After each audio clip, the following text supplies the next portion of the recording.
ജനത്തിൻ്റെ ചുരുളഴിയുമ്പോൾ പ്രകാശം പരക്കുന്നു, എളിയവൻ അത് അറിവ് പകരുന്നു. സങ്കീർത്തകൻ പറയുന്ന പോലെ വിതർന്നിൽ അവിടെ നിന്ന് പ്രഘോഷിക്കുമ്പോൾ വലിയ ആത്മീയ വിസ്ഫോടനമായിരുന്നു. ഇന്നലെ രാത്രി മുതൽ ഓരോ നമ്മൾ പലത് കേട്ട് നമ്മൾ തഴമ്പിച്ചതാണെങ്കിലും വെതറിൻ്റെ അധനത്തിലൂടെ അത് പറയുമ്പോൾ ദൈവത്തിൻ്റെ രഹസ്യങ്ങൾ നമുക്ക് വെളിപ്പെടുത്തി കിട്ടുന്നു, വളരെ അനായാസമായിട്ട് വെളിപ്പെടുത്തി കിട്ടുന്നു എന്നുള്ളൊരു ബോധ്യം.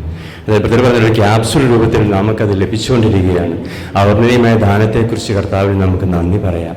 കർത്താവെ, ചുങ്കക്കാരൻ്റെയും പാപികളുടെയും ആ അവസ്ഥയിലേക്ക്, ആ മനോഭാവത്തിലേക്ക് യേശു അവനെ സ്വീകരിക്കുന്ന അവസ്ഥ, എന്നാൽ ഫരീസേനെ അവിടെ മാറ്റി നിർത്തുന്ന മനോഭാവം, നമ്മുടെ ഉള്ളിലുള്ള ഫരീസേനെ കണ്ടുപിടിക്കുവാനായിട്ടും ചുങ്കക്കാരൻ്റെയും ഭാവിയുടെയും ആ മനോഭാവത്തോടെ യേശുവിൻ്റെ അടുത്തേക്ക് കടന്നു വരുവാനുള്ള നമ്മുടെ ആത്മാവിൻ്റെ അവർണ്ണനീയമായ ഒരു ആനന്ദം നമ്മളിലേക്ക് കടന്നു വരുവാനായിട്ട്, അതുപോലെ തന്നെ ചുങ്കക്കാരൻ്റെ ആ ചേട്ടൻ തൂത്തുപുത്രൻ്റെ ചേട്ടൻ്റെ മനോഭാവം എല്ലാ കാര്യങ്ങളും പാലിച്ചുകൊണ്ട് അവൻ പിതാവിൻ്റെ ഭവനത്തിൽ ദാസനായിട്ട് ജീവിക്കുകയാണ്. അതിൽ നിന്നൊക്കെ കടന്നു വന്നുകൊണ്ടുള്ള ചട്ടങ്ങളുടെയും നിയമത്തിൻ്റെയും ആധിപത്യത്തിൽ നിന്നും പുറത്തു വരുവാനുള്ള ഒരു നമ്മുടെ ഉള്ളിലൊരു ആഗ്രഹം, കൽപ്പനകളുടെയും ചട്ടങ്ങളുടെയും ആധിപത്യം, കൽപ്പനയോട് ചുറ്റും നമ്മൾ വട്ടം കറങ്ങിക്കൊണ്ടിരിക്കുകയായിരുന്നു ഈ കാലം അത്രയും. അതിൽ നിന്നെല്ലാം നമുക്കൊരു വിടുതൽ തന്നിരിക്കുകയാണ് ഈ പുതിയ പ്രബോധനം.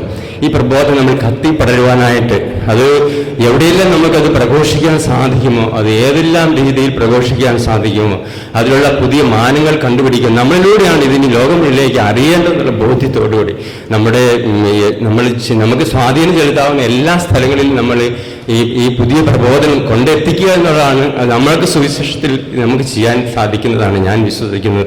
അതുപോലെ നമുക്ക് ധാരാളം ഇൻഫ്ലുവൻസുള്ള ആൾക്കാർ നമ്മുടെ ഈ കൂട്ടത്തിലുണ്ട്.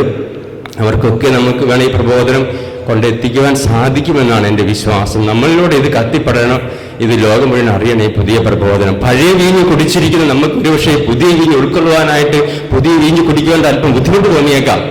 എങ്കിലും നമ്മൾ പുതിയ തോൽക്കുടങ്ങളായി മാറുമ്പോൾ, ആ പുതിയ വീഞ്ഞ് നമ്മൾ സ്വീകരിക്കുമ്പോൾ, ഈശോയാകുന്ന പുതിയ വീഞ്ഞ് നമ്മളിലേക്ക് കടന്നു വരുമ്പോൾ, നമ്മുടെ പഴയ തോൽക്കുടം മാറ്റി നമ്മൾ പുതിയ തോൽക്കുടങ്ങളാക്കി മാറുകയും, ആ കൽഭരണികൾ ഒരുപക്ഷെ അത് മോശമായ ഉപയോഗത്തിന് വേണ്ടിയുള്ള കൽഭരണികളാണ് നമ്മളെങ്കിലും, ആ പുതിയ വീഞ്ഞ് നമ്മളിലേക്ക് ഒഴുകുമ്പോൾ, ഈശോ എന്ന പുതിയ വീഞ്ഞ് നമ്മളിലേക്ക് ഒഴുകുമ്പോൾ നമ്മളെല്ലാവരും പുതിയ തോൽക്കുടങ്ങളായി മാറും.